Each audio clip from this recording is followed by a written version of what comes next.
Yeah, just brief couple statements and then get into questions. But obviously, really cool seeing Saquon, Gesicki, and Gross Matos just signed here recently on new contracts. I spoke with Saquon last night and texted with Gesicki just before actually coming in here. Haven't connected with Gross Matos yet, but great to see all those guys doing well. As you can imagine, got through winter workouts. I think you guys were able to follow some of that on social media. I thought that went really well.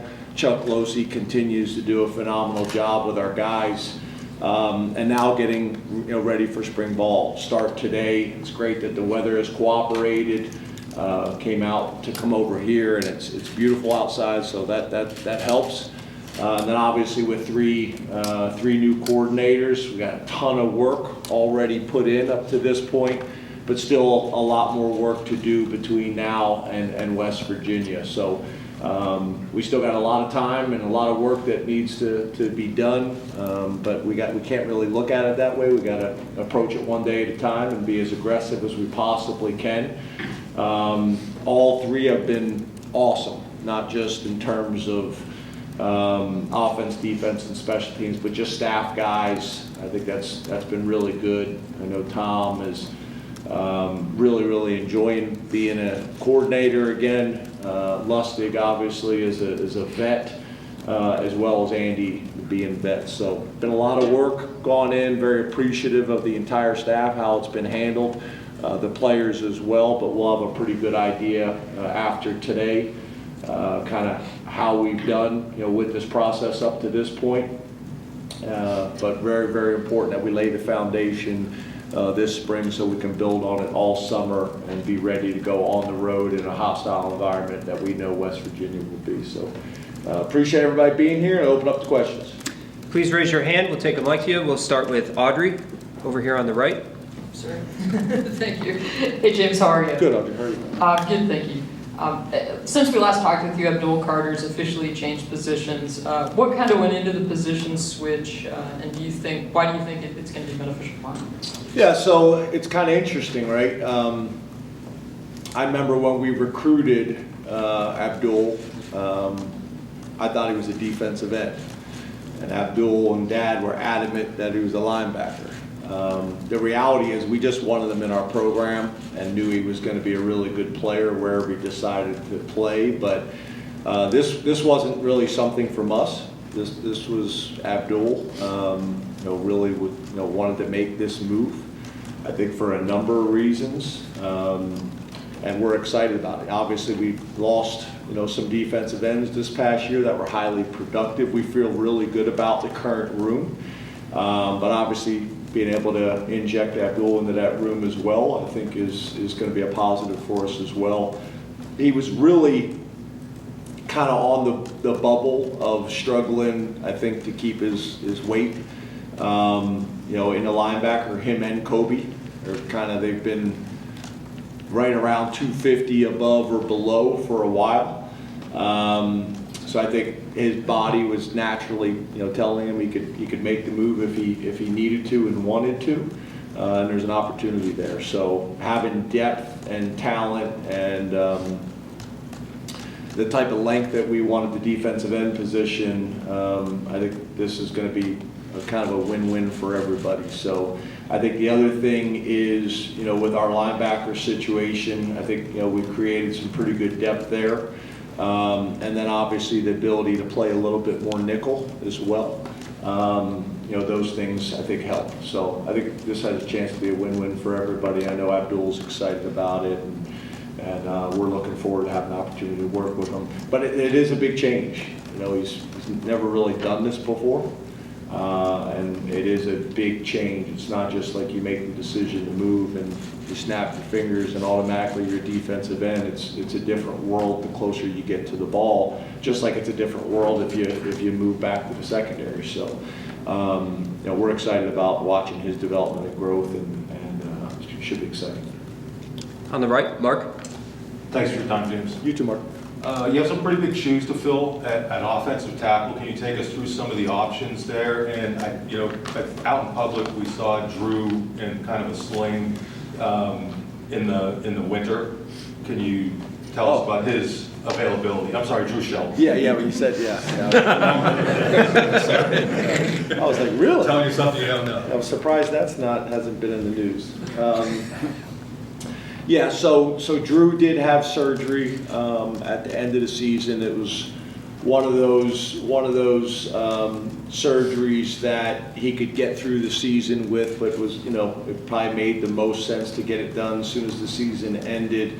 Some guys decide to kind of play through those things for a number of years. Some guys decide to get them done right away, and some guys decide to wait until right after the season. He decided to wait till right after the season. Right now, obviously, we wish we had him, but I think long term it'll be in his best interest and our best interest as well. But we got a number of guys there that we feel good about. Obviously, not having Shelton or Sexton are two tackle body types and athletic guys that we probably won't have for spring ball. We'd like to be able to get those guys back as soon as we possibly can. As you guys know, J.B. Nelson has played tackle in the past, so he gives us some flexibility at both tackle and guard. You got Javen Williams, who was the backup last year and was able to get a little bit of time. You got Chindiono, and then we got the young kid Boyer that's going to have an opportunity to come in and compete. And then obviously Donka was able to play in the bowl game and probably played better than a lot of people probably anticipated. He's a guy that we also think, like JB, has flexibility to play both guard and tackle. Being able to go out and bring Mr. Rucci back home, which I think was huge for us. A young man that we know very well. Obviously, family's got strong Penn State ties and was a highly, highly recruited young man. So to have him back, he's already up, I think, to 315 pounds, which is a little bit had been his issue. I don't think he had broke 300 pounds the entire time he was at the previous school. And looks great. As you guys know, he's like all of 6'7", if not 6'8", so he's 315 pounds and still looks skinny. And then we got Bame and Dennis and some other guys as well. So it should be good competition there. Cooper Cousins is another guy that we think could play multiple positions, but we're going to try to keep these freshmen at one spot, and Cooper will start at center. We try to keep these guys at one spot, allow them to gain some confidence, but obviously your point is a good one. We got two tackles, just like we got two DNs that were at the combine and will be at our pro day, and I think have bright futures. So replacing them and having some young guys that have worked up within our program, and then to be able to go out and get more of a veteran guy to come in and compete, I think is helpful. Shelton's played a decent amount, although he wasn't necessarily the starter. We kind of viewed him as a starter in a 3-tackle rotation, and I think the previous year he did start, I think 4 or so games for us, so that's helpful too. On the left, Rich. Morning, James. How are you? Good, how are you? Good. In what specific ways do you feel that Andy Kotelnicki can help Drew Allar and the passing game as a whole?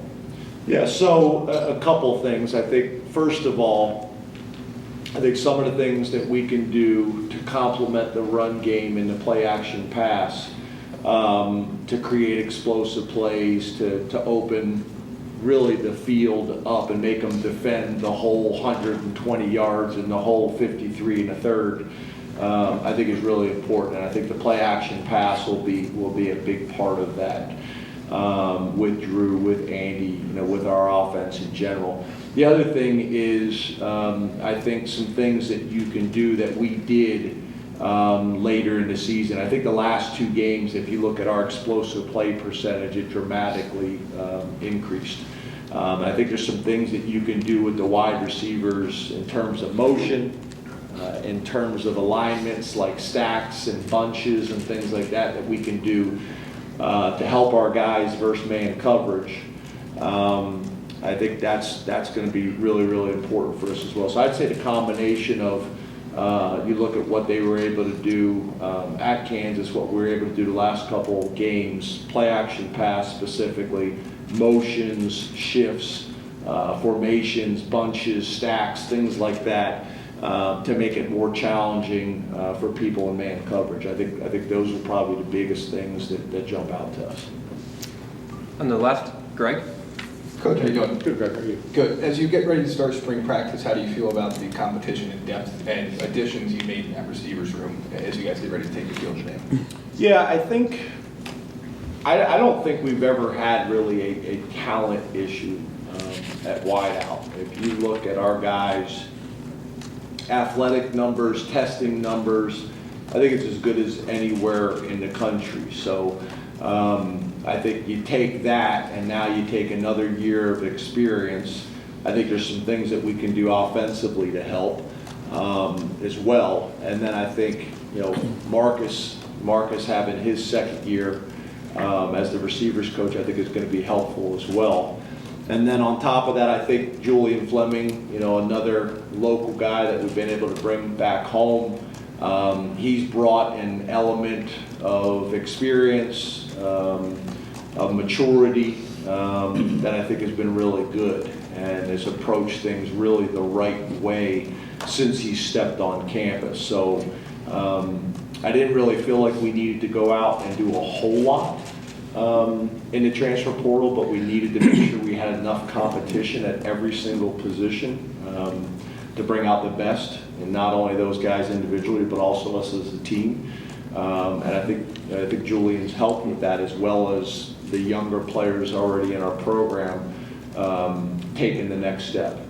And when I say younger players, that's really all of them, including some of the veteran guys that now have played a decent amount of football that we anticipate and fully expect them to take the next step. Front right, Bob. Hey James, how are you? Hey, Bob, good. I wanted to ask you about your safeties. You returned 2 starters, 2 talented players. What are your expectations for Winston and Reed this year? And also, what went into Mekhi Flowers making a position switch, I think, to wideout? Yeah, so combination, I'll start with Mekhi. Mekhi, we recruited like we've recruited a bunch of our guys that we thought could play both sides of the ball. And between his dad had reached out and then Mekhi at the end of the season came in and said that he'd like to make the move. So that's really kind of how that happened. We were obviously open to it because, again, recruiting Mekhi, he was a explosive athlete on both sides of the ball with a ton of talent and ball skills. So really what he wanted to do, but also we were comfortable with it because we kind of recruited him in a way that we felt like he could help and play either side of the ball. And then in terms of your question about safety, obviously, we got a number of guys that we feel really good about at the safety position. So, when you take Winston and Reed, those 2 guys have played a ton of football for us, are both experienced guys, are both playmakers, are both big and strong enough to be physical aspects in the run game. Zachy Wheatley's a guy that we're expecting to take a big step. He's had by far his best offseason. Not even close. That also allows us to maybe use Reed in the nickel position that we're going to call the lion position. And then when you look at just the guys behind it, Mac, we're expecting to take a significant step. Payne has had as good of an off season as maybe anybody in our programs. Had a really nice off season. Jakari Nelson's a big, strong, athletic guy, that ended up redshirting last year. So there are a number of guys that we could talk about and mention, but we feel really good about that 3 deep. And then specifically, you talk about Winston, Reed, Wheatley, and Mac played a decent amount of football last year, and should create some flexibility, allow us to get 3 safeties on the field. As we're determining who that nickel is going to be, whether it comes from the corner position or whether it comes from the safety position. Those 3 guys specifically, but really all 4 of them, we have a ton of confidence in. In the middle here, John. Hey James, how are you? Good, how are you? Doing good. You talked about how Andy can help Drew out, but what do you want to see from Drew specifically as he takes the next step in his development? Yeah, I think, it's consistency. It's amazing, and you guys know this better than probably anybody, but you look at his touchdown to interception ratio, I think it's as good as anywhere in the country. And kind of looking at the coverage, I don't know if it necessarily felt that way. And if you're probably evaluating a quarterback, maybe one of the top 3 to 4 statistics you study is touchdown to interception ratio, and he did a great job there. But I think for him and for all of us, I think it's consistency, doing it week in and week out against all competition, and being able to play that way, the way we need him to play, and the way he wants to play week in and week out. But as we also know, that's not just Drew. That's how we call the game. That is the complementary pieces around him, the run game, the O-line, the running backs, the tight ends, the receivers making plays for him. It's all those things. So I think he's ready to take the next step. I think he's excited about some of the things that we're doing. He's had a great off season. He's moving better. He looks better. He looks leaner. His weight is still very similar, but I think he's changed kind of his body composition in a lot of ways. And then I think obviously, just like we did last year, I think, we got a ton of respect in our program for Bo Prabula as well, and what he's going to be able to do, not only to make our offense even more difficult to defend, but also to be a complementary piece and a competitive piece, with Drew. Back left, Allie. Hey, how are you? Good, how are you? Good. With 3 new coordinators, how critical is spring practice, and what would success look like by the spring game for you? What do you need to accomplish in this next month? Yeah, I think it's obviously really important. It's always important, but I think when you have different pieces of the puzzle, it magnifies it. I think the most important thing is we have to get through the 15 practices, and the coaches and the players feel like we have a really good understanding of how we want to play, who we want to play in terms of our depth. And then on top of that, what are our strengths and what are our weaknesses, and be able to play to those strengths, and then be able to try to work on those weaknesses between now and the start of training camp. So really the issues are the same as they always are, but it's magnified. I don't think there's any doubt about that. And we need to feel like coming out of spring ball that our players have a bunch of confidence and understanding of how we want to play in really all 3 phases. And I do want to kind of pat the coaches on their back, because it's been painstaking to go through the entire process. Been a lot of humility, I think, in those rooms as well for Tom. To be able to compromise, and for Andy to be able to compromise, and Coach Lustig to be able to compromise where it's appropriate. I think it's been really good. And then I think obviously the core staff that we've had that's back, I think they've done a really good job in helping in that process. In the middle, Johnny.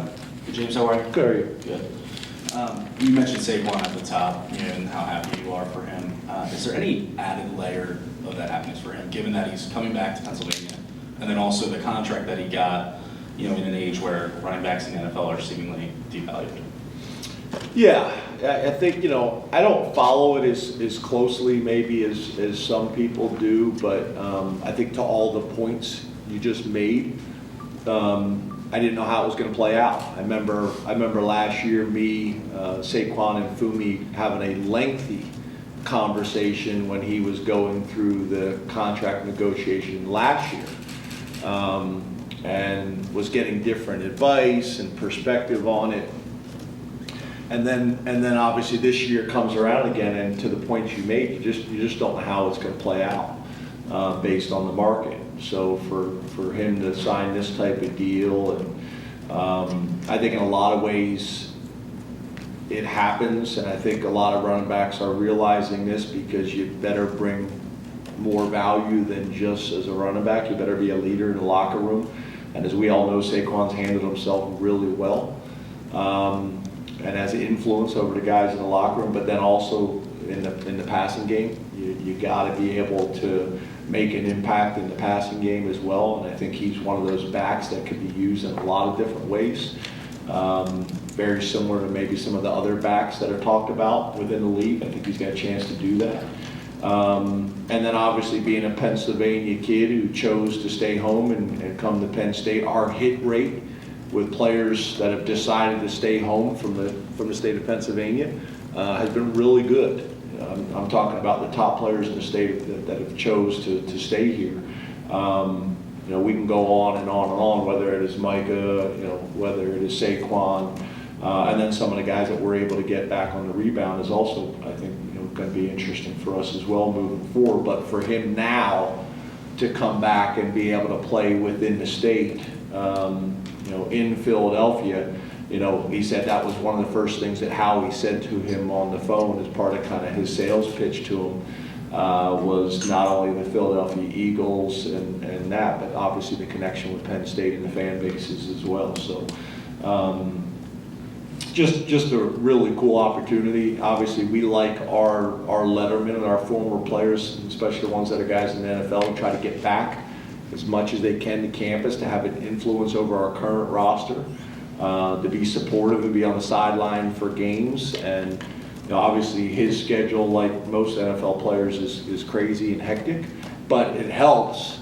You look at the guys that we got in San Francisco, it's just not easy for them to get back here. When you're right down the road in Philadelphia or Pittsburgh or wherever it may be, that helps. That helps with them being around this fan base and around our team, and they're beloved. But I also love the fact that they can come and have influence. One of the things that's happening this weekend is Trace and Grant are coming back to talk to our team, about that 2016 Big Ten championship team, and try to get these guys back as much as we possibly can. So selfishly, I think there's a ton of value for Penn State football, and I know for our players. On the right, Daniel. James, how are you? Good, Daniel. How are you? I'm doing well. KJ Winston said that after the Peach Bowl, you pulled him and Tyler Warren aside and delivered them a message about, I think, kind of setting the tone for the offseason and helping kind of keep the team, I guess, together coming out of that. I was just curious how you saw those two guys, kind of handle that and sort of stepping into a bigger leadership role coming out of that to now. Yeah, I don't know if it was described exactly the way you described it right then, but yeah, I think from a leadership standpoint, I think really important. And to be honest with you, not just a leadership for this season, but also, had some discussions with them just about the nature of college football right now and some of the challenges that a lot of programs and a lot of places are dealing with. But they're two guys, they don't say a whole lot, those two guys, but they've earned everybody's respect. Really, KJ and Tyler are both kind of, guys that have really led through their actions. And one of the things we've been talking about this offseason a bunch about guys have to be willing to step outside of their comfort zone and grow as leaders and be vocal leaders. This generation, I think most guys want to be leaders through example and don't necessarily want to speak up and challenge and necessarily call out teammates from time to time. Or I've even talked about them, being comfortable to walk into my office and have honest conversations with me. I want more of that. I want that type of feedback. I think it's really important. So they're two examples of many that we need to take the next step, and I think they're universally respected from the players and the coaching staff. In the back left, Pat. Hey James, how are you? Good. How are you? Good. This will be the first time you'll see this team on the field this spring. Are there things that you look for in particular on day one, and is there maybe more of a sense of urgency this spring too, given the fact that you are breaking in new coordinators, holes to fill, all that stuff? Yeah, I think there does need to be a sense of urgency, but the reality is we got 3 new coordinators, so for me to compare this first day to the last couple first days, that probably doesn't make sense, but there does need to be a sense of urgency between now and the end of training camp. I don't think there's any doubt about that. I think one of the things that jumps out right away is just our depth.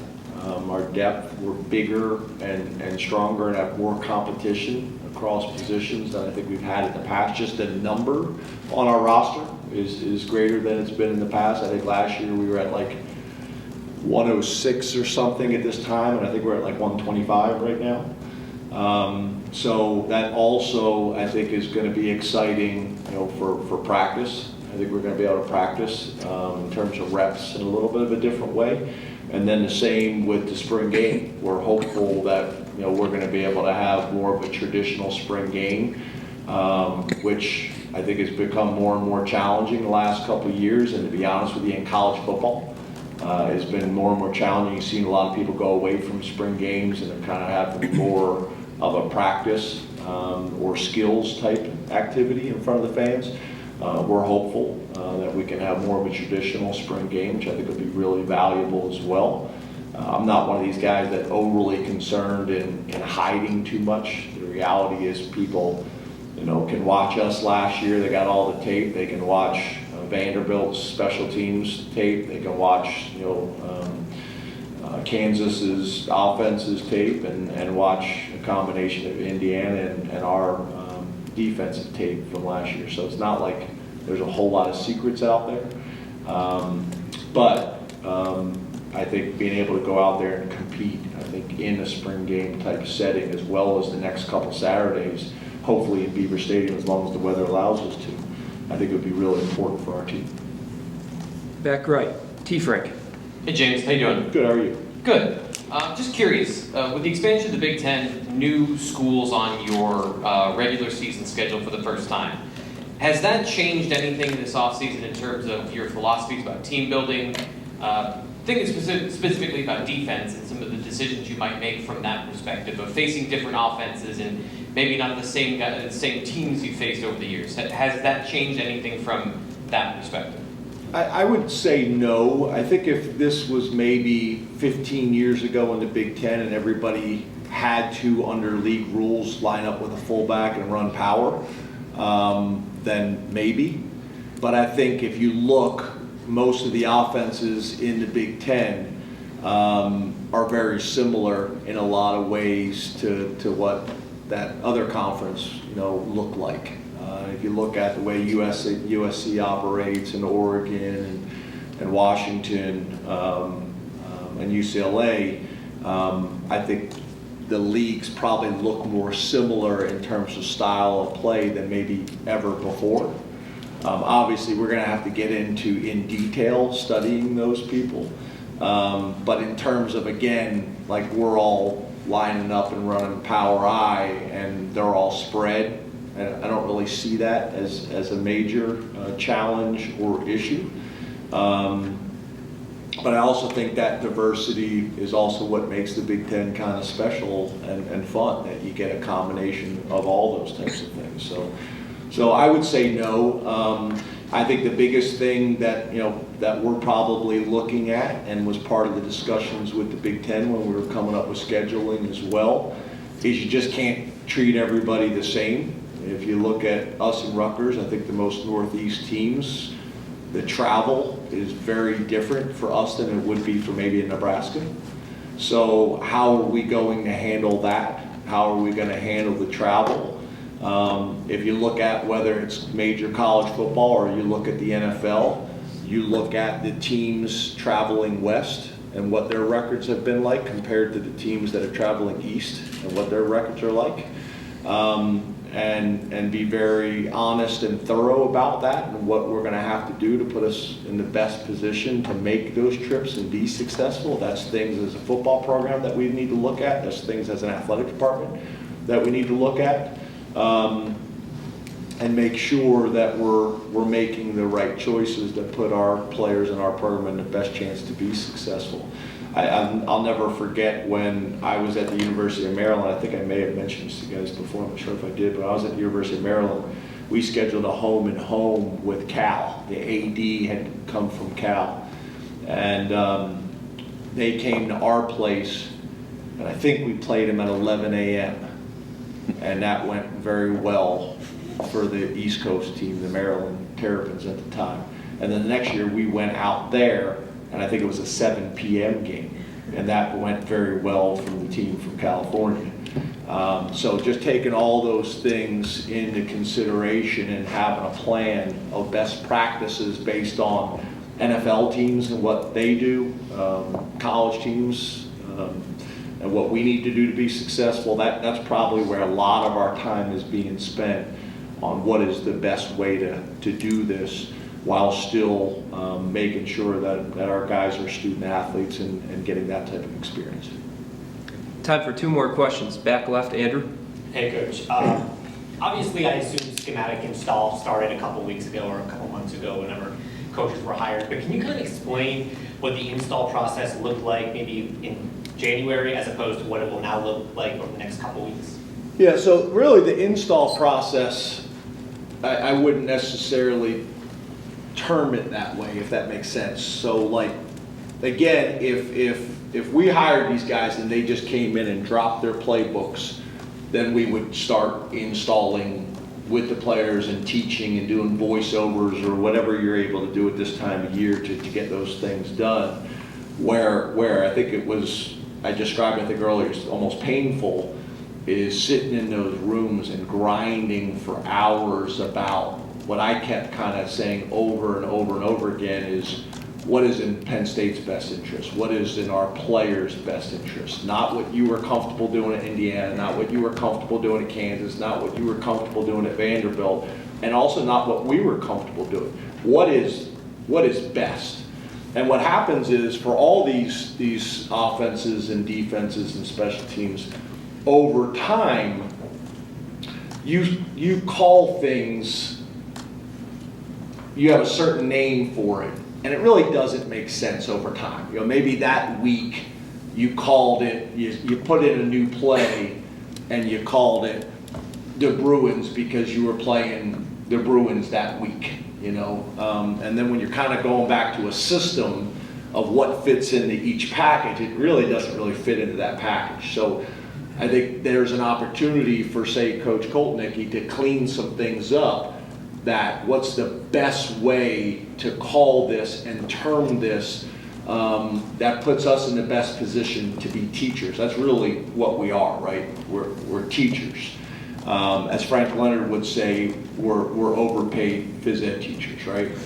So, like, what can we do to put our players in the best position to be successful and learn the information, and what's the best way that we can teach it? So, there's a lot of value, I think, for the guys that have been running certain systems for a long time to go back and say, hey, what can we clean up that doesn't really make sense? And then also for us, and then how do we marry those things that's in Penn State's best interest, what's in the student athlete's best interest, to allow us to have the type of spring ball, training camp, and then season that we want to have. So that's really what it was. And then here recently, obviously, to your point, now it's installing to the players. But what you don't want to do is start installing to the players too early, and then you're having to go back and change things because as a coaching staff, you know, you decided that that's really not the best way to do it. We're going to do it a different way. So the players were kind of like,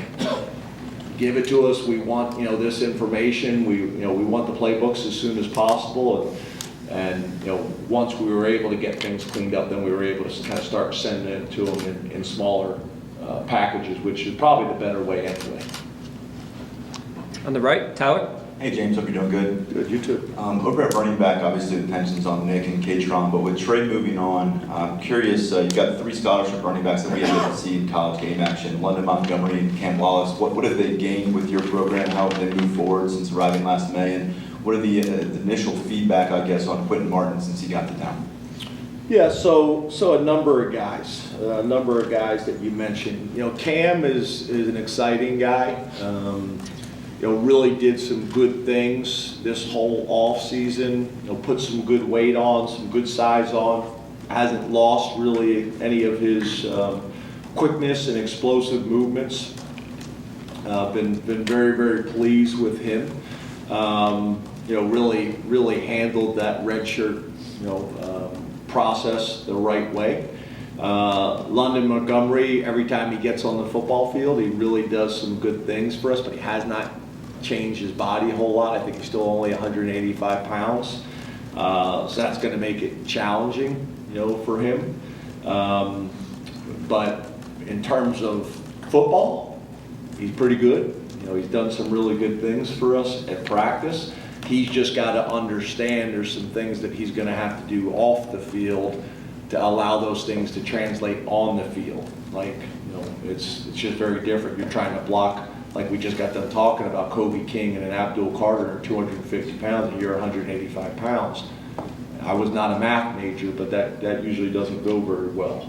And then Quentin Martin comes in, like we've been able to do, a highly recruited guy at that position, and was attracted to come to Penn State and continue kind of on that long line of very successful college and NFL tailbacks, and a guy that was used a ton of different ways in high school as a receiver and running back. We haven't had a chance really to see any of those things, but already has changed his body, has already gotten stronger. We were a little bit surprised when he got here.